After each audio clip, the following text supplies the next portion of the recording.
사랑하는 여러분, 서로 사랑합시다. 사랑은 하나님께로부터 오는 것입니다. 사랑하는 사람은 다 하나님께서 낳고 하나님을 압니다.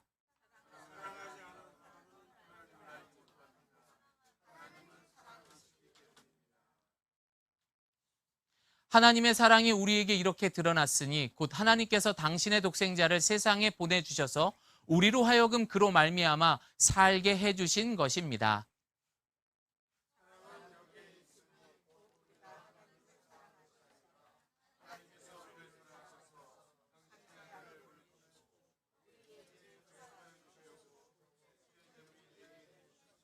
함께합니다. 사랑하는 여러분, 하나님께서 이렇게까지 우리를 사랑하셨으니 우리도 서로 사랑해야 합니다. 아멘.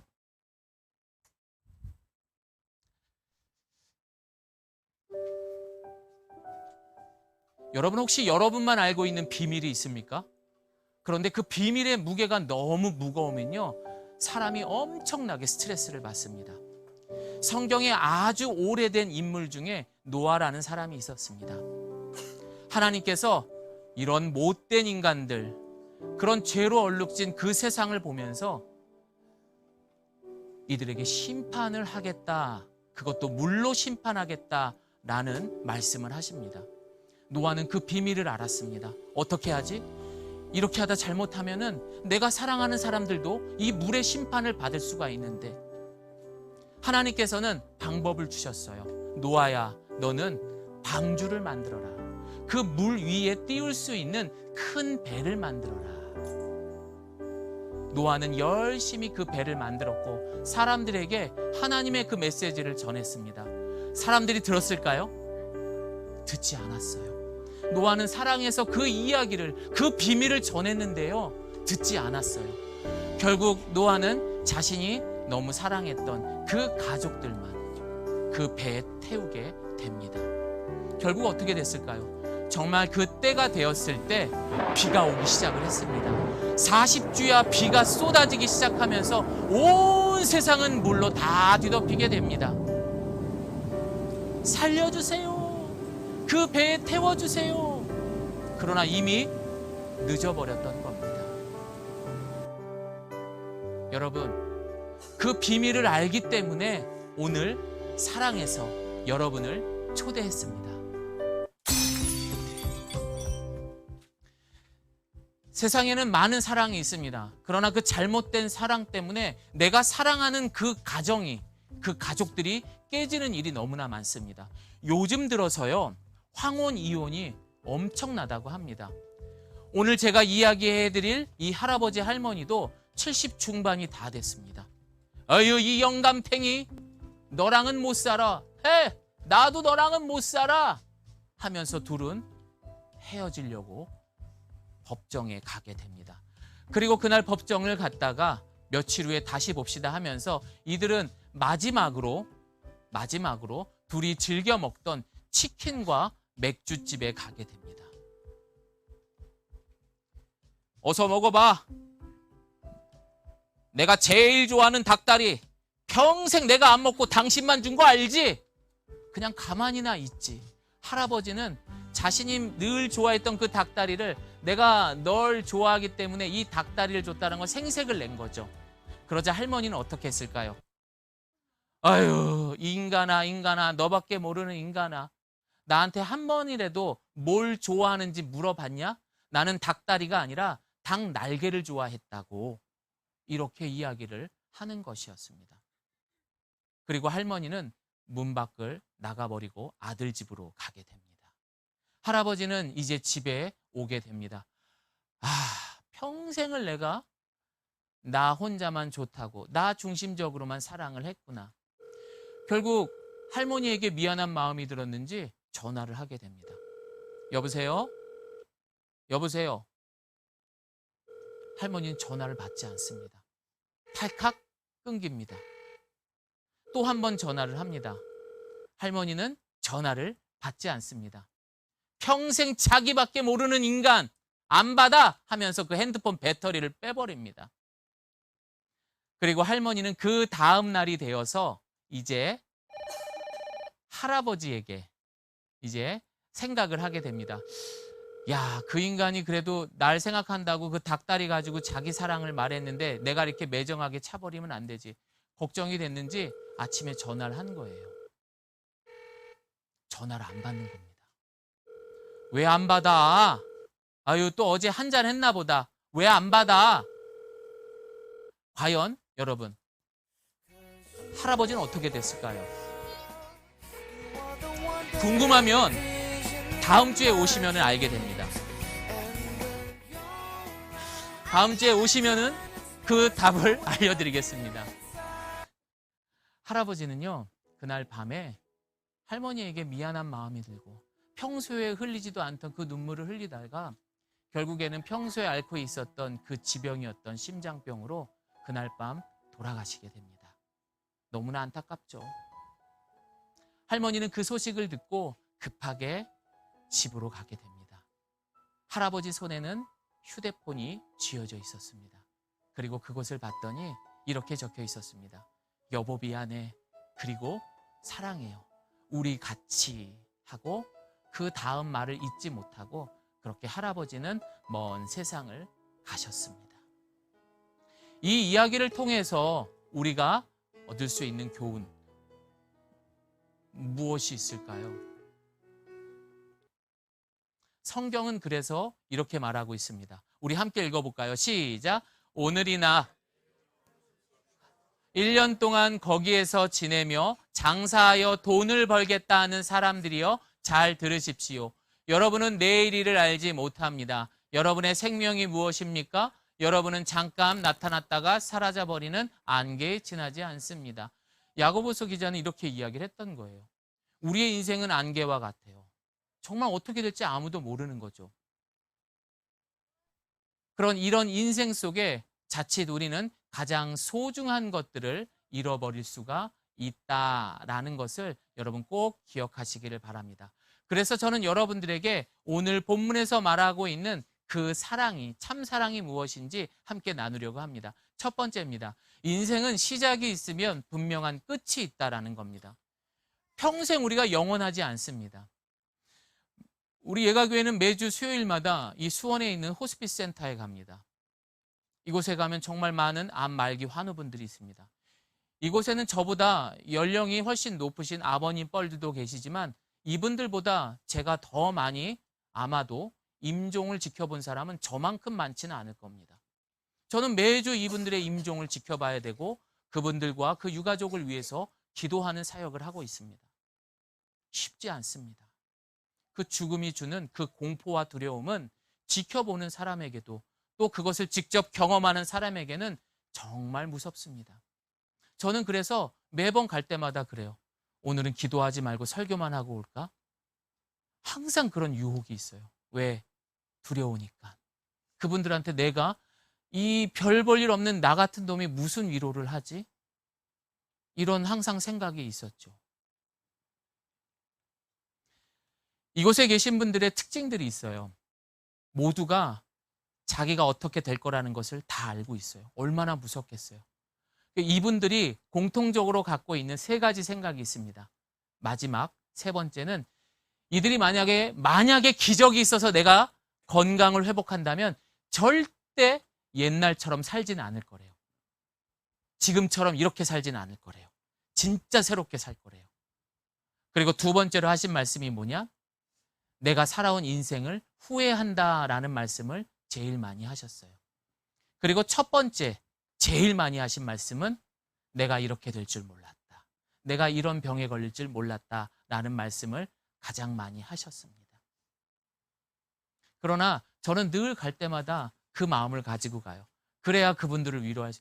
저 침대에 남는 자리가 내 자리가 될 수 있다라는 마음으로 저는 매주 그곳을 갑니다.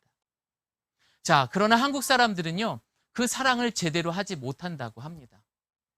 한국 사람의 특징을 우리가 과거에 이 선악과 사건, 이걸 통해서 비유를 들자면은 이 하와가 선악과를 따먹어서 이 세상에 죄가 처음 들어오게 됩니다. 그런데 만약 그때 한국 사람이 있었다면은 선악과를 먹지 않고 뱀을 잡아먹었대요. 그게 더 돈이 되기 때문에. 그만큼 한국 사람들은 돈 버는 것에 목숨을 걸고 늘 쫓기듯 그렇게 살아가는 게 한국 사람의 특징입니다. 전 세계에서도 아무도 할 수 없다라는 것을 한국 사람은 한다는 게, 그게 우리나라 사람들의 특징인 것입니다. 그러다 보니 이들은 진리인 방향보다는 속도를 위해 살다 보니 사랑의 방향도 엇나갈 수밖에 없었던 겁니다. 사랑하는 성도 여러분, 우리의 사랑할 수 있는 시간이 제한되어 있습니다. 그렇다면 이제부터라도 속도가 아닌 방향을 바로잡고 사랑할 수 있는 저와 여러분 되시기를 소망합니다. 두 번째는 사랑은 표현입니다. 여러분, 절대 사랑한다라고 내가 말하지 않으면은 알지? 내가 너 좋아하는 거 알지? 몰라요, 여러분. 절대 몰라요. 표현해야 돼요. 그래서 우리가 잘 아는 아리스토텔레스는 인간은 사회적 동물이다. 고대 역사부터 사람들에 대해서 관심을 갖고 그곳에서 말하는 건 뭐예요? 사람이 어울려 사는데 유일하게 그들이 소통할 수 있는 건 뭐예요? 표현하지 않으면은 절대 그 공동체가 이루어질 수 없다라는 거예요.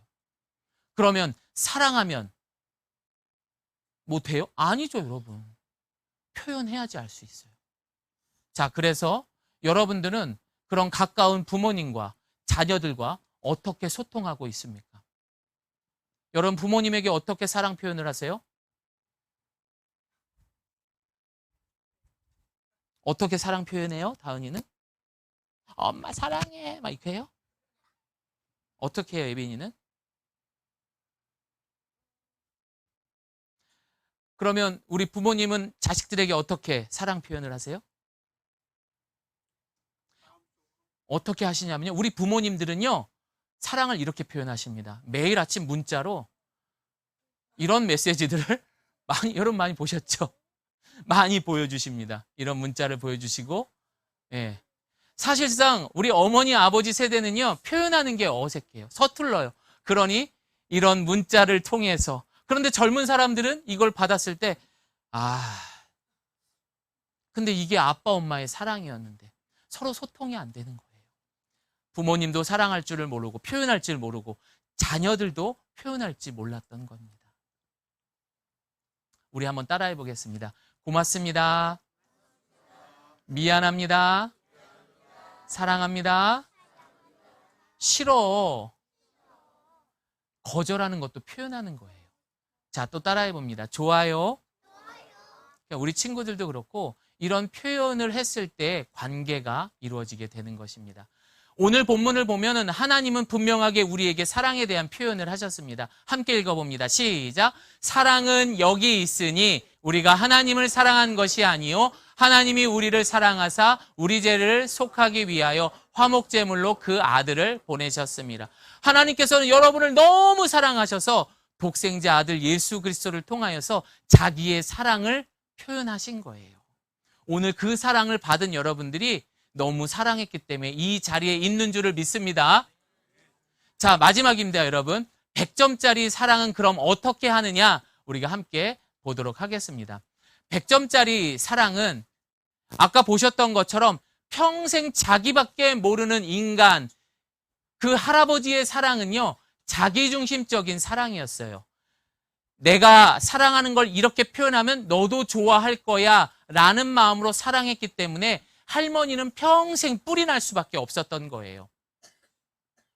바로 이 자기중심적인 그 사랑, 그것은 엄연한 죄입니다. 자, 우리 함께 말씀 읽어봅니다. 시작. 하나님은 너희가 그 나무 열매를 먹으면 너희의 눈이 밝아지고 하나님처럼 되어서 선과 악을 알게 된다는 것을 아시고 그렇게 말씀하신 것이다. 열매를 보니 먹음직도 하고 보암직도 하였다. 또 사람을 슬기롭게 할 만큼 탐스럽기도 한 나무였다. 여자가 그 열매를 따서 먹고 함께 있는 남편에게도 주니 나도 그것을 먹었다. 내가 보기에, 내가 생각하기에 먹어도 될 것 같아.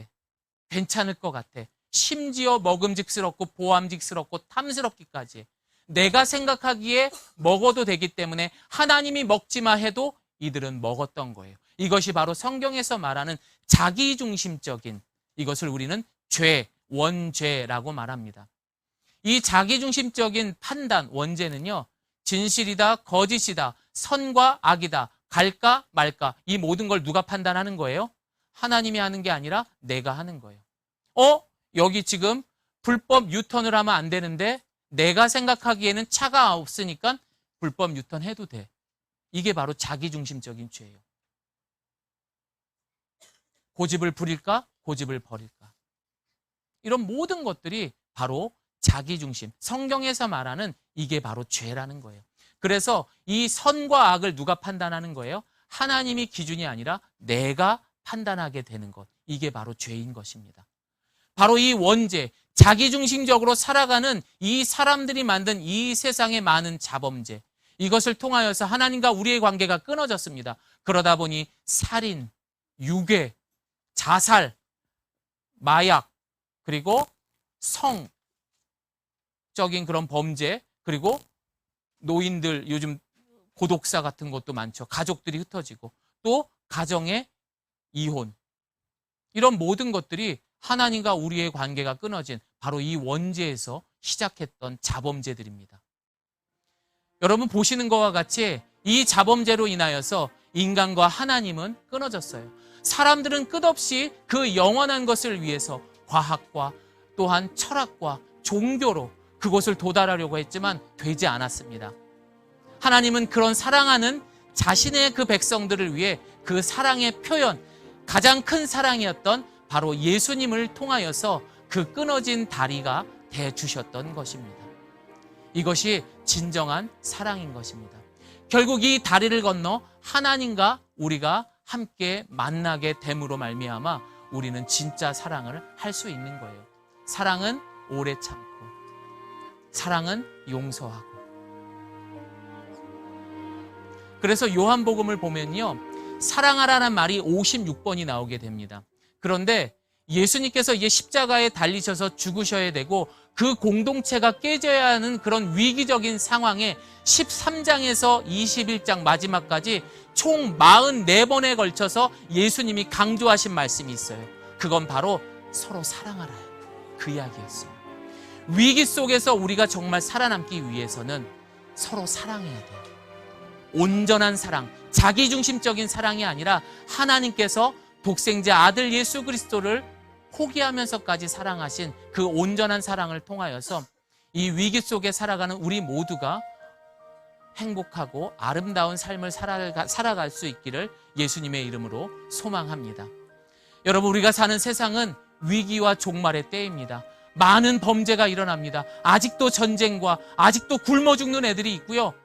황사, 자연이 지금 망가지고 있습니다. 심지어 교회라는 곳도 타락하고 있습니다. 여러분, 너무 교회에 기대하지 마세요. 교회는요, 못된 인간만 모이는 곳이에요. 그 사람들이 예수님의 사랑받고 변하는 곳이 교회예요. 그러니까 교회에 너무 기대하지 마세요. 하지만 예수님은 여러분 절대 포기하면 안 됩니다. 그 예수님이 바로 그 사랑의 본질이 되기 때문입니다. 오늘 그 사랑을 받은 여러분들, 또한 그래서 여러분의 옆에 계신 분들이 그 사랑 너무 사랑했기 때문에 오늘 여러분을 초대했던 겁니다. 우리 옆에 분하고 이렇게 인사하겠습니다. 너무 사랑해서 초대했습니다.